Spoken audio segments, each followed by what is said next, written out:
میاں صاحب سینٹ کا الیکشن آ گیا ہے، کیا لگتا ہے آپ کو اونٹ کس کروٹ بیٹھے گا؟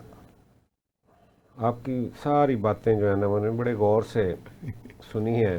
جو آپ نے کہا نا آخری اور ختمی، یہ پتہ نہیں آپ نے کس رائے میں یہ آخری اور ختمی بات کر دی. ویسے تو آخری اور ختمی ہی ہے سیاست کا جو انجام ہے یہاں پاکستان کے اندر، وہ بالکل اسی سٹیج پہ جاتا نظر آ رہا ہے. ویسے تو دنیا کے اندر بھی یہ نظام جو ہے نا وہ اپنی جو ہے نا بہت ساری جگہوں پہ ناکامی کی ڈیموکریسی طرف جا رہا ہے. ہاں جی. لیکن بدقسمتی یہ ہے کہ یہاں پاکستان کے اندر ہم نے ہر جماعت نے یہ مان لیا ہے کہ ہمارے بس میں نہیں ہے کچھ. اس کی وجہ یہ ہے کہ جب مجھے پتہ ہونا کہ مجھے حکومت ملنے والی ہے تو سب ٹھیک ہے. جب میں باہر ہوتا ہوں تو میں چیمپئن ہوتا ہوں جمہوریت کا. جب میرے پاس اقتدار نہیں ہوتا تو پھر مجھے سڑکیں گرم کرنے کا، مجھے یہ ساری باتیں، مجھے مہنگائی، مجھے باقی جو بے قاعدگی ہے، مجھے سارے محکموں کی اور تمام جو آپ نے ریاست کے ستون کہے ہیں ان کے سارے معاملات میرے سامنے ہوتے ہیں. جب میں حکومت میں ہوتا ہوں تو پھر میں اس کو کہتا ہوں کہ سب ٹھیک ہے، کیونکہ یہاں پہ نظر آتا ہے. آپ نے دیکھا کہ جو آج اگر سینٹ کے الیکشن کے لیے پی ٹی آئی آج کوئی کوشش کرنا بھی چاہ رہی ہے تو مجھے نہیں سمجھ آ رہی کہ کیوں کرنا چاہ رہی ہے، جبکہ انہیں پتہ ہے کہ 34 اور 64 کا فرق ہو، آپ کے سامنے ہو، آپ کی حکومت ہو اور آپ 34 پہ کھڑے ہو اور 64 والے آپ کو ووٹ دے جائیں سارے. ممکن نہیں ہے. ممکن نہیں دے گئے نا. اچھا آپ کو تو وہ کھو جائے تو اس وقت تو لوگوں کے ضمیر جاگے تھے بقول آپ کے، جن کے گئے ہیں وہ کہہ رہے تھے کہ بک گئے ہیں. ٹھیک ہے. آج سیم پوزیشن جو ہے نا وہی ہے. آج آپ کا تمام ہر بندہ کمپرومائزڈ ہے. یہ الگ بات ہے کہاں کہاں کیسے کیسے ہے، یہ بات وہی ہے. ایک بندے کو شوق ہے اس نظام سے لڑنے کا، ٹھیک ہے، اور اس نظام سے اگر لڑنا ہے تو پھر لڑنے والے اور بھی ہیں، آپ نے تلاش ہی نہیں کیا انہیں. اچھا یہ کون ہے جس کو شوق ہے لڑنے کا؟ جو جیل میں بیٹھا ہے. اچھا اس کو نظام سے لڑنے کا اگر شوق ہے تو وہ میرا خیال ہے کہ اس کو نظام کے اندر سے ان لوگوں کو ڈھونڈنا چاہیے تھا جو لڑنا چاہتے ہیں. لیکن آپ نظام سے نہیں لڑ رہے. بدقسمتی یہ ہے کہ آپ نظام سے تو لڑ ہی نہیں رہے. لیکن میاں صاحب میں آپ سے اختلاف کرتا ہوں. میں وہ بات کر رہا ہوں، میری بات پوری ہونے دیں پھر اس کے بعد.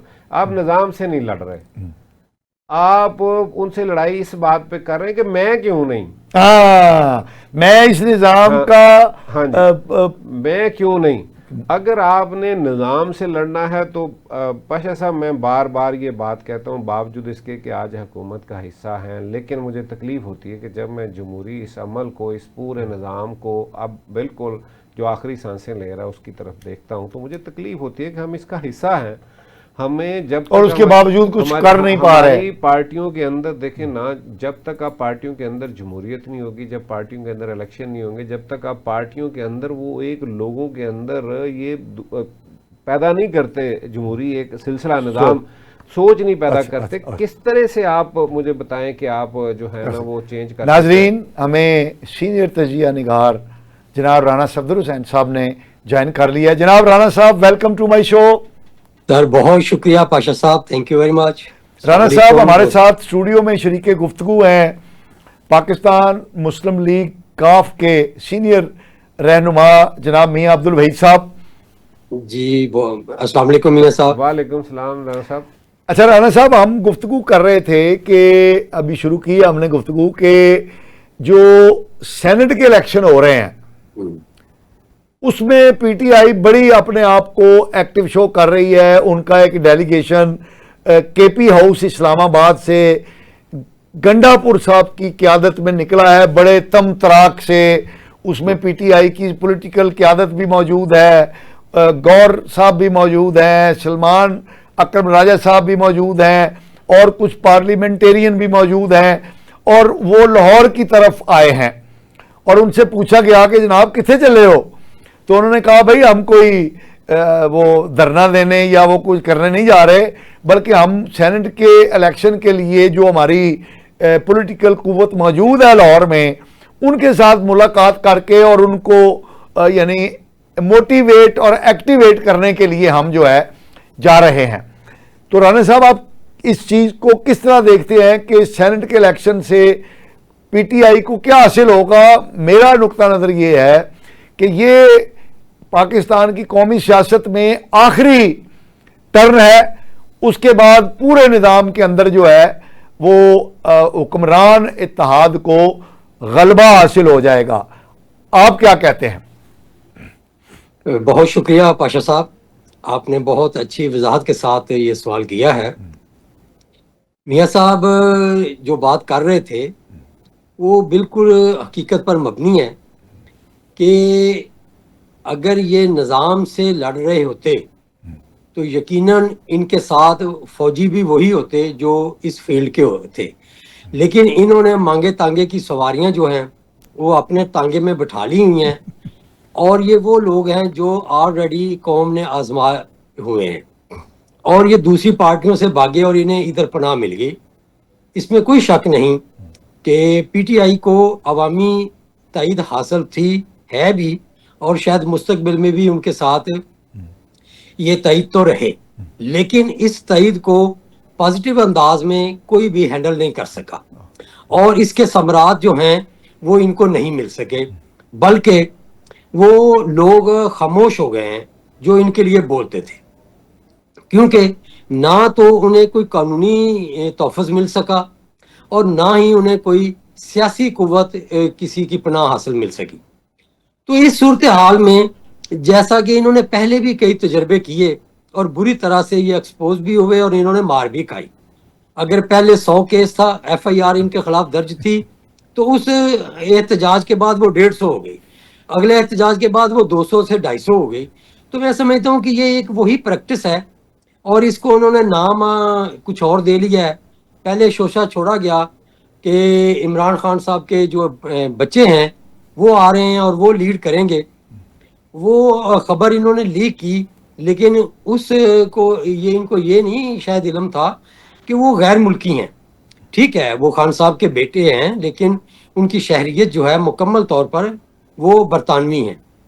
لہٰذا ان کو جب اپلائی کریں گے، وہ پاسپورٹ کے جمع کروائیں گے اور ویزے کے لیے اپلائی کریں گے، تو کیا یہ حکومت اتنی بیوقوف ہے کہ ان کو ایک کمانڈ کرنے کے لیے ادھر بلا لے؟ کیونکہ ایک ایفیلیشن تو ہوتی ہے نا قوم کو بھی اور پارٹی کو بھی کہ یہ ہمارے چیئرمین کے بچے ہیں. تو گورنمنٹ کو کس کالے کبے نے کاٹا ہے کہ وہ ان کو ویزا دے دے گی کہ آؤ بھائی آپ آ کے کمانڈ کرو؟ وہ تو فون نہیں کروا رہے ان سے بات. جو حکومت فون پہ بات نہیں کروا رہی، یہ امید لگائے بیٹھے کہ وہ ویزا دے دیں گے. ایسا تو ممکن نہ ہوا. اب گنڈا پور صاحب چونکہ پہلے بہت زیادہ ان کا لہجہ جو ہے وہ ایک تکبرانہ تھا، مخالفانہ تھا، بلکہ ایک بہت ہی، میں سمجھتا ہوں کہ اس لیول کے بندے کو جو ایک صوبے کو ریپرزینٹ کر رہا ہو، اس کی یہ زبان جو ہوتی ہے وہ نہیں ہونی چاہیے. اس کی معیار کا ایک معیار ہونا چاہیے. تو اس دفعہ انہوں نے تھوڑی سی لہجہ چینج کیا ہے، لیکن عزائم شاید ان کے کوئی پازیٹیو نہیں ہیں. تو وہ لاہور میں آ رہے ہیں. تو لاہور میں آپ دیکھیں، آپ بھی لاہور میں رہ رہے ہیں، میں بھی لاہور میں ہوں، تو کسی سڑک پر کوئی ایکٹیویٹی آپ نے دیکھی ہے؟ کوئی بینر، کوئی کوئی ویلکم کوئی کے لیے کوئی انہوں نے لگائے ہوں، کوئی اس طرح کے پنڈال؟ نہیں، ناٹ ایٹ آل.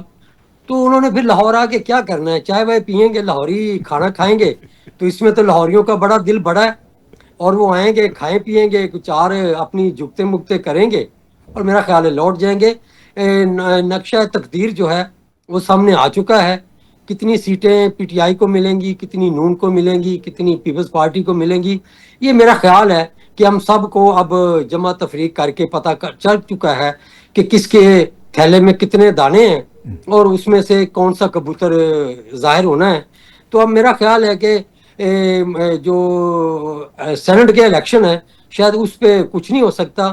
اور جیسا کہ میاں صاحب نے فرمایا کہ یہ ان کی پریکٹس جو ہے یہ لا یعنی ہے، اور اس سے انہیں شاید مایوسی کے علاوہ مزید کچھ نہ ملے. اور جو آپ نے تبصرہ فرمایا ہے کہ یہ ایک اور محرومی انہیں ملے گی اور حکومتی اتحاد کو ایک اور کھل کھیلنے کا موقع ملے گا، شاید یہ ایک اس کی پریکٹس ہے.